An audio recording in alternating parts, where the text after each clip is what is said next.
Hello, my dear students. I am Karamjeet. I welcome you all on my YouTube channel Educator Karamjeet. Educator Karamjeet channel पे आप सभी का स्वागत है। सबसे पहले सेशन शुरू करने से पहले मैं आप सभी से अपॉलॉजी करना चाहता हूँ क्योंकि पिछले एक हफ्ते से आपके पास वीडियोस नहीं आई थी। उसका रीज़न था I was in out of station for due to some reasons. तो पॉसिबल नहीं था सभी जो मेरे इंस्ट्रूमेंट हैं जो जिनसे मैं वीडियोस बनाता हूँ वो यहाँ मैं अपने साथ नहीं लेके गया था, तो कुछ मिस हैपनिंग की वजह से मुझे वहाँ पर जाना पड़ा। तो अब हम इस चैप्टर में हम सबसे पहले देखेंगे कि इसका बेसिकली नाउन में केसेस क्या है। नाउन का पार्ट 2 हम करेंगे। नाउन में हमने पहले जेंडर केसेस हमने देखा, जेंडर के अकॉर्डिंग सिंगुलर टू प्लूरल, और इस लेक्चर में अब हम देखेंगे कि केसेस क्या होता है। पोजेसिव में जैसे पोजेसिव केस होता है उसके बारे में हम डिस्कस करेंगे। लेक्चर थोड़ा सा छोटा है लेकिन बहुत ज़्यादा इफ़ेक्टिव है क्योंकि नाउन के 2 से 3 पार्ट, एक या 2 पार्ट और आ सकते हैं क्योंकि उसमें बहुत सारी चीज़ें अभी लर्न करनी बाकी हैं। तो चलिए फिर हम आगे इस सेशन की शुरुआत करते हैं। नाउन केस देखिए, इसमें इस चैप्टर में सबसे पहले हम बात करते हैं अपोस्ट्रोफे के बारे में। तो अपोस्ट्रोफे क्या होता है? Comma s. जैसे कि आपने देखा होगा किसी नाम के साथ पोस्टोफे एस लगता है, इज कॉल्ड पोस्टोफे। मतलब जैसे ये वाला आप देख रहे होंगे, this is comma s is called apostrophe. तो ये कहां पर लगता है? ये बेसिकली पोजेसिव केस में लगता है जहां पर आप हक जमाने की बात करते हैं या किसी चीज़ के ऊपर हक हो।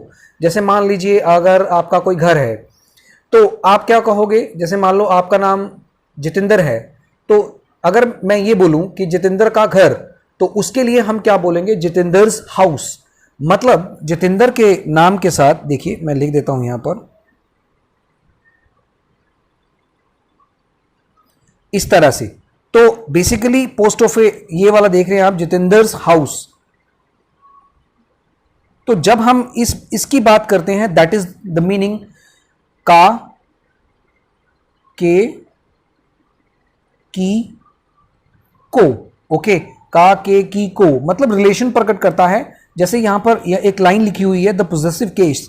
The possessive case is formed by adding s to noun. Basically noun के साथ हम लगाते हैं पोजेसिव केस। तो नाउन, जैसा कि हमने पिछले सेशन में हमने सीखा ही है, name of the person, place और thing is called noun. Alright, next. तो अब हम इन 2 चीजों के बारे में डिस्कस करते हैं जो कि सुपर इंपॉर्टेंट है। देखिए, द डिफरेंस बिटवीन पोस्टोफे एस या पोस्टोफे, इसके बारे में और इसके बारे में हम डिस्कस करेंगे। देखिए, अगर हम अपोस्ट्रोफे एस की बात करें, ये लिविंग थिंग के साथ लगता है। ऑफ के साथ, ऑफ का भी मतलब का, के, की, ये मैं बताता हूं अभी, नॉन लिविंग थिंग के साथ लगता है। लेकिन इन दोनों का मतलब का, के, की, को होता है। मतलब दोनों का मतलब का, के, की होता है, लेकिन यूजेस अलग अलग है। अपोस्ट्रोफे लिविंग थिंग के साथ लगता है, जैसे राम, श्याम, सत्येंद्र, जितेंद्र। जस्ट अभी मैंने जितेंद्र का नाम लिखा तो उसके साथ मैंने पोस्टोफे एस लगाया। इसका मतलब है कि वो एक लिविंग पर्सन है। ऑफ कहां पर लगता है? नॉन लिविंग थिंग के साथ। जैसे मान लो अगर मैं ये बोलूं कि चेयर है, तो चेयर क्या है? चेयर एक नॉन लिविंग थिंग है। थिंग है वो, क्या चेयर बोल सकती है? नहीं ना। तो इस तरह से देखिए, एक चीज मैं आपको बताता हूं। जैसे अगर मैं बोलता हूं, अगर अपना एक एग्जांपल लेते हैं, अभी हमने राहुल लिख लेते हैं, राहुल्स हाउस। अगर हम ऐसे लिखते हैं, चेयर्स लेग्स, ये लिखने में सही है, लेकिन पोस्टोफे के अकॉर्डिंग ये लिखने में गलत है। क्योंकि इसके लिए क्या चेयर बोलती है? नहीं। हमने ये चीज यहां पर मेंशन की हुई है कि ऑफ नॉन लिविंग थिंग के साथ यूज होता है। तो यहां पर हम इसकी इस चीज को लिखने की बजाय हम क्या कह सकते हैं?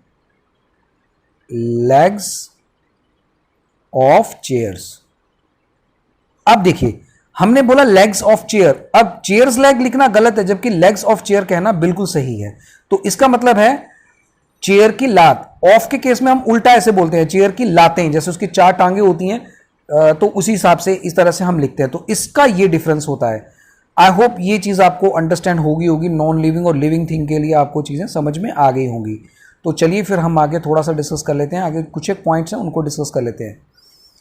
If noun is singular the possessive case is found by adding s to the noun. I already told you, जब किसी पर्सन के बारे में कोई सिंगुलर हो, चाहे वो प्लूरल हो, प्लूरल वाली बात मैं आगे कराऊंगा, तब भी हम लिख सकते हैं, लेकिन हम पॉइंट टू पॉइंट बात करेंगे। जैसे हम लिखते हैं फॉर गॉड्स सेक, हम जैसे ये बॉलीवुड का या किसी यूं समझो कि जैसे एक जो बॉलीवुड इंडस्ट्री है उसमें या किसी वेब सीरीज में आप देख सकते हैं, या जो सीरियल इंडस्ट्रीज हैं उसमें आप देखेंगे कि कई बार कहते हैं भगवान के लिए मुझे छोड़ दो, भगवान के लिए। नाउ गॉड सेक, सेक का मतलब के लिए, गॉड्स, ये तो हमें नहीं पता कि भगवान की किस तरह से मेल है या फीमेल है, वो तो हम अपने धर्म के अकॉर्डिंग मानते हैं। मेरी शब्दों पे थोड़ा सा प्लीज़ आप माइंड ना करिएगा, क्योंकि कुछ चीज़ें मैं इस तरह से बोल देता हूँ, बट मेरे इंटेंशंस गलत नहीं होंगी। ओके, तो गॉड्स सेक, भगवान के लिए। द क्वींस हाउस, रानी का घर, द क्वींस राउंड, क्वींस क्या है? लिविंग थिंग है।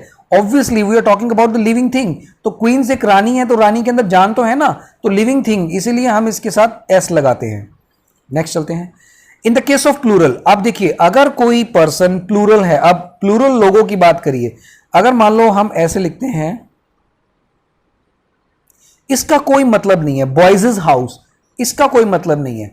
अगर मान लो डबल एस आता है, अगर मान लो हम लड़कों का हम बोलते हैं, जैसे हम बोलते हैं लड़के का हॉस्टल, अगर हम ऐसे बोलते हैं बॉयज हॉस्टल, इसका मतलब है लड़के का हॉस्टल। एक मिनट, यस, इसका मतलब है लड़के का हॉस्टल, इसका मतलब है लड़कों का हॉस्टल। अब यहां पर ये प्लूरल है, तो इसके लिए हमें एस लगाने की जरूरत नहीं पड़ती। इस तरह से हमने यहां पर लिखा बॉयज स्कूल, गर्ल्स हॉस्टल, तो अकेला सिर्फ कोमा ही लगाएंगे वहां पर, ऊपर वाला कोमा जिसको हम पोस्ट ऑफ ए बोलते हैं। ओके, जैसे राहेनोज हॉर्न, अब राहेनोज क्या है? राहेनो का मतलब होता है गेंडा, एक सींग वाला गेंडा, राहेनो, तो उसके जो हॉर्न है, सींग है, उसकी बात कर रहे हैं। अब देखिए कुछ ऐसे वर्ड हैं जो प्लूरल हैं, जो बिना माफ कीजिए, जो बिना एस के आते हैं, जो बिना प्लूरल के लिखा जाता है। देखिए मैन है, मैन सिंगुलर होता है, तो उसका फिर प्लूरल क्या हुआ? मेंस, सॉरी ये नहीं आएगा, मैन। एक मिनट, इसको मैं रबी कर देता हूं, हाँ जी, ई एन। अब ये सिंगुलर है, ये प्लूरल है। अब ये प्लूरल है तो उसके, अब मान लो ये ऑलरेडी प्लूरल है, तो इसके साथ हम क्या एस लगा सकते हैं? बिल्कुल लगा सकते हैं। चिल्ड्रन को देख लो, ये मैं पिछले लेक्चर में भी बता दिया था मैंने आपको कि बहुत सारे स्टूडेंट्स चाइल्ड को जब प्लूरल करते हैं तो वो लिख देते हैं सॉरी चाइल्ड्स, जो कि लिखने में बिल्कुल गलत है। इसकी जगह पर हम क्या लिख सकते हैं? चिल्ड्रन, ये बिल्कुल सही है। अब चिल्ड्रंस हाउस कहना हो तो पोस्ट ऑफ एस। बात समझ में आ गई? अब यहां पर मैंने एक चीज मेंशन की, चाइल्ड्स हाउस, गलत है। देखिए ये प्लूरल का लिखा हुआ है जो कि गलत है। अगर हम सिंगुलर बच्चे की बात करें, हम ऐसे लिख सकते हैं,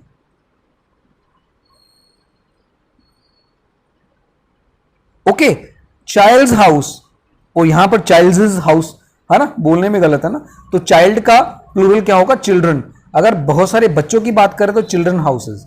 आई होप ये चीजें आपको समझ में आ रही होंगी। मैं थोड़ी सी, मेरी स्पीड तेज है आज, क्योंकि लेक्चर ज्यादा लंबा नहीं करना है, छोटा सा लेक्चर है, just to give you proper information how to use post of और ऑफ।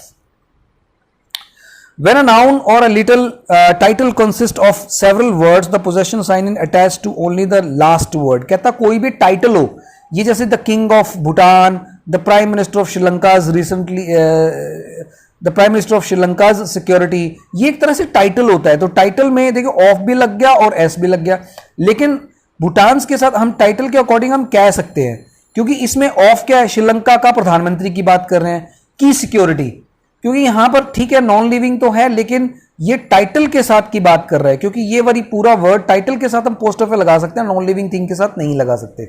ओके, तो टाइटल के साथ हमेशा क्या लगता है? पोस्ट ऑफ एस लगता है। If two nouns are closely connected the possessive is put to the latter. कहते हैं कि जब दो चीजें क्लोजली कनेक्टेड हो, जैसे हस्बैंड वाइफ हैं, कोई सरदार है कोई सरदारनी है, लेकिन है तो एक ही फैमिली ना, तो उनकी बेकरी है, तो the Sardar and Sardarni's bakery. Baskin Robbins, ये तो नाम बहुत बड़ा है, ये तो आपने सुना ही होगा। बास्किन रॉबिन की आइसक्रीम्स बहुत ज़्यादा फेमस हैं, इंडिया में भी हैं, फॉरेन में भी हैं, बहुत सारी इनकी ब्रांचेस हैं जो ऑल ओवर इंडिया में काम करती हैं। तो इस तरह से एक बास्किन और रॉबिन टाइप के दो पर्सन्स हैं जिनके नाम पे आइसक्रीम मतलब एक ब्रांड का नाम है, राइट। जैसे यू कैन से एक बहुत बड़ी कंप्यूटर की कंपनी है HP, इसको क्या बोलते हैं, ह्यूलेट पैकर्ड। तो ह्यूलेट पैकर्ड भी एक बहुत बड़ा एक ऑर्गेनाइजेशन है कंप्यूटर की। तो इस तरह से इनके नाम के साथ टाइटल तो नहीं है, आई एम सॉरी, यस, ये थोड़ा सा, yes, this one, right. Two nouns implying separate position, जैसे दो अलग अलग नाउन है, वो अपनी अपनी बात कर रहे हैं तब भी हम लगाते हैं। जैसे अरुण शौरी कौन है, ये एक तरह से बहुत बड़ा राइटर है। विक्रम सेठ भी राइटर है, उनके नॉवेल्स हैं, तो इनके अलग अलग नाम है और दो अलग अलग पर्सन है और दो अलग अलग नॉवेल्स लिखते हैं, तो उनके नाम के साथ भी इस तरह से हम दो अलग अलग सेपरेट पोजीशन की बात कर रहे हैं। The name of living things, जैसे the president house, the lions roads, ये हम ऑलरेडी डिस्कस कर चुके हैं। The name of personified objects, जैसे fortune's, favourite, India's heroes, nature's law, ये पर्सोनिफाइड करते हैं। पर्सोनिफाइड मतलब पूरे प्रॉपर तरीके से वो उसमें घुस जाते हैं, वो चीज़ें मेंशन की हुई हैं। एक मिनट रुकिए, अरे यार ये ऑपरेट करना थोड़ा सा मुझे बड़ा डिफिकल्ट लगता है इसको, यस, ओके। तो इस तरह से आप कह सकते हैं। नेक्स्ट, पर्सोनिफाइड भी हो गया। Next, when two nouns denoting time, space और वेट, जब कभी भी टाइम, स्पेस या वेट की बात करो, जैसे पाउंड है तो ये एक वेट है। स्टोन्स है, किसी चीज़ के बारे में बात कर रहे हैं। Days leave, a week leaves, 1 days, 2 days, something like that. तो इस तरह से भी हम बोल रहे हैं। सम कॉमन फ्रेजेस, ये आपके लिए होमवर्क है, आपने कमेंट बॉक्स में मुझे करके दिखाना है, बहुत ज़्यादा इंपॉर्टेंट है। सम कॉमन फ्रेजेस के साथ भी हम इस तरह से लगाते हैं। देखिए बहुत अच्छे वाले ये एक फ्रेजेस हैं जो आपको एग्ज़ाम के पॉइंट ऑफ व्यू से आते हैं। तो इसका आपने स्क्रीनशॉट ले लेना है, इसको आप अपने नोटबुक के ऊपर उतारिए। सारे के सारे ये वाले जो आते हैं ये सभी के सभी आपके एग्ज़ाम के पॉइंट ऑफ व्यू से इंपॉर्टेंट हैं। The possessive of a proper name of noun denoting a trade, profession, relationship may be used to denote building, place or buildings, church, schools, college, shop, hospital, theaters, वो उनके नाम के साथ हम लगाते हैं, कोई दिक्कत नहीं है। जैसे tonight I am dining at my uncle's eat एक रेस्टोरेंट होगा। I was educated at खालसाज मतलब खालसा कॉलेज की बात कर रहे हैं, तो उनके नाम के साथ में लगाते हैं। तो ये था छोटा सा लेक्चर जो कि आपको, ये आप बार बार इसको रिपीट करके लर्न करिए। बहुत छोटा लेक्चर बनाया मैंने आपको इसीलिए, ताकि आपको ये नाउन का एक स्पेसिफिक चीज़ पता चल जाए। So thank you for watching this video. Stay happy, stay safe. जय हिंद, जय Bharat. Stay tuned. Bye bye for today.